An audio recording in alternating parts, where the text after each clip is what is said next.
नमस्कार मंडळी. आज मला स्वयंपाकात सगळ्यांचीच मदत होती आहे. म्हणजे मुलं बसलेत कोळंबी निवडायला. आज पूर्वाच्या आवडीची कोळंबी बनते आहे आणि कोळंबीचा एक नवीन प्रकार मी तुम्हाला दाखवणार आहे सगळ्यात शेवटी. तर मी आता तेलामध्ये कढीपत्ता फोडणीला टाकला आहे. 2 मोठे-मोठे कांदे चिरून टाकलेले आहेत. मसाला केला आहे. लसूण, हिरवी मिरची आणि आलं, कोथिंबीर, पुदिना याची चटणी करून घेतली. आता या मसाल्यामध्ये मी 3 प्रकारच्या आमटी करणार आहे. तर त्यातला मी अर्धा मसाला याच्यात टाकून घेतला आहे.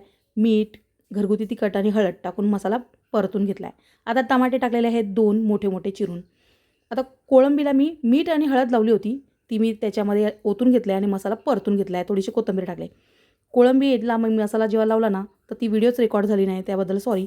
वरून गरम मसाला आणि कोकम टाकलेला आहे. थोड्या वेळासाठी झाकून ठेवलं होतं 2-3 मिनिटांसाठी आणि तयार आहे आपलं कोळंबी मसाला. खूप टेस्टी लागते. खूप साधं, सिंपल, पटकन बनते.